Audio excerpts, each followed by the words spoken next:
betrayed.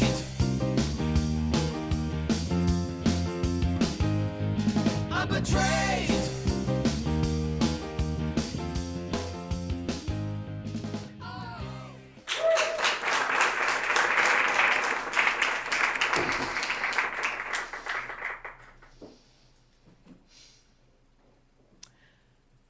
Have you ever had one of those experiences where time disappears?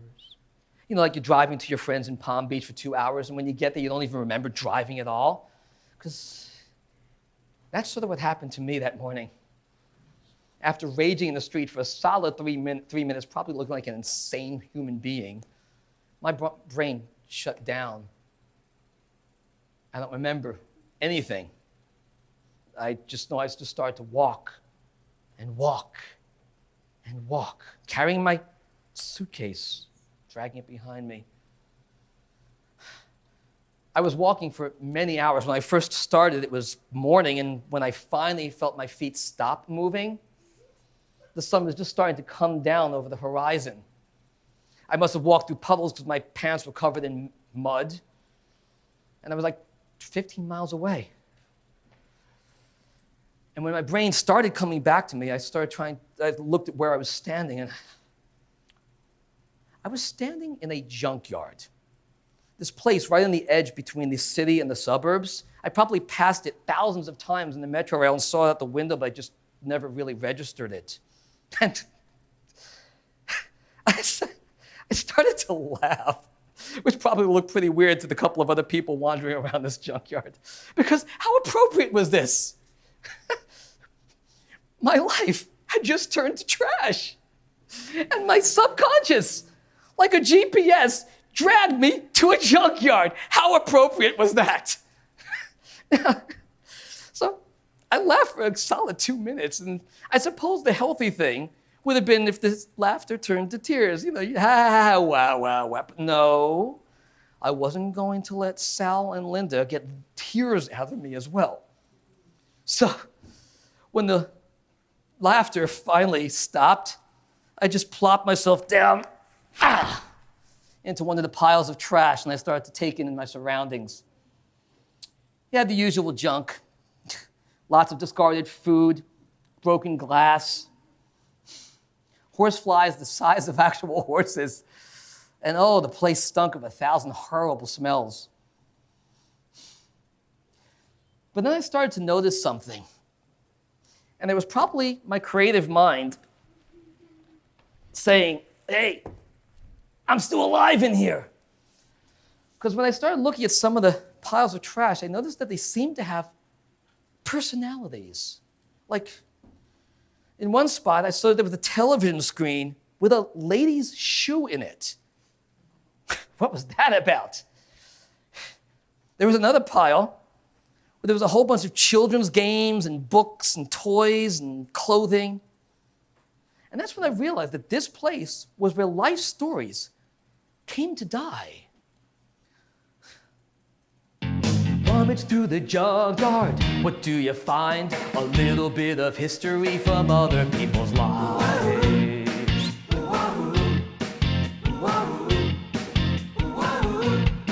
Like Mrs. Murphy. Over here there's a smashed-in television and some crumpled cans of beer. A lady's high heel within the TV screen, and 20 tattered journals that had held her empty dreams.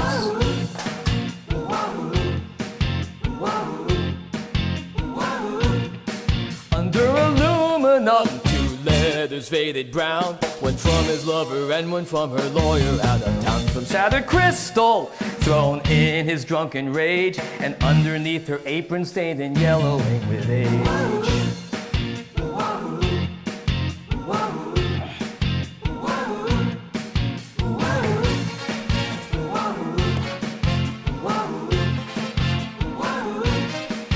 Chutes and ladders, game starts up the next pile, along with a football and a doll and a smile. Expensive dresses owned by a man's wife are most of what remains of Robert Johnson's life.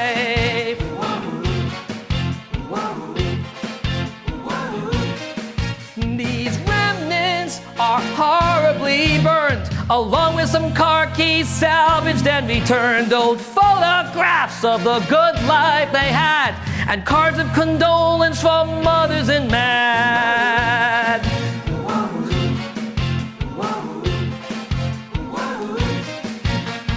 Clippings a couple months old that say a drunken driver got 6 months in parole, a for sale sign and a king-size bed, two painful admissions that his dreams were dead.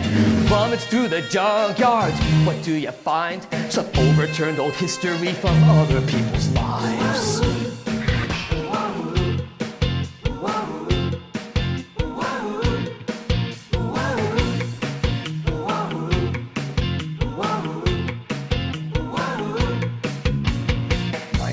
Playboys with barely wrinkled covers and a photo of a prom date selected by his mother, mixed with college applications and a Bible from the 50s are the remnants of illusions that Stevie Miller tried to cast away.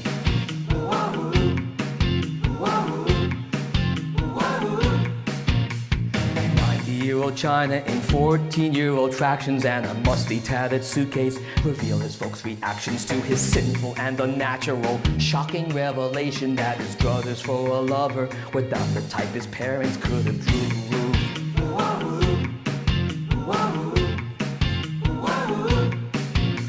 A letter to his parents requesting understanding, but insisting their resistance was selfishly demanding. Though a side note to his mom says he had not meant to offend her, the envelope is stamped, return to sender. Rummage through the junkyard, what do you find? A little bit of history from other people's lives.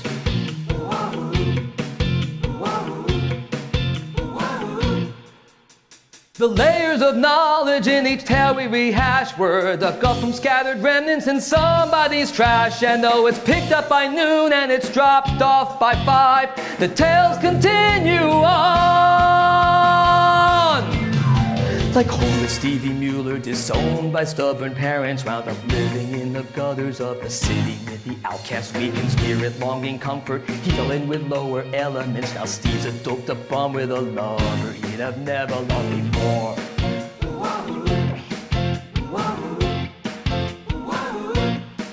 Now Robert Johnson gallantly tried to go on, but never could accept his perfect life was gone. A year later, he tragically took his own life, believing he was nothing with no children or wife.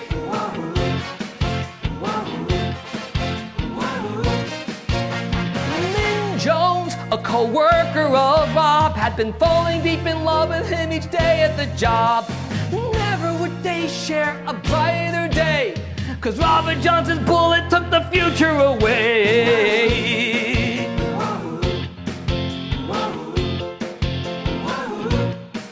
And Mrs. Murphy, she now lives on her own. She left a lousy husband and his flea-infested home. Well, Mr. Murphy finally agreed to the divorce and moved in with his lover who would take his crap, of course.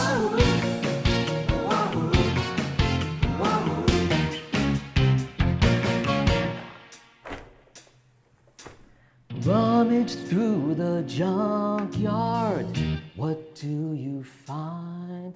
Some old discarded memories from others.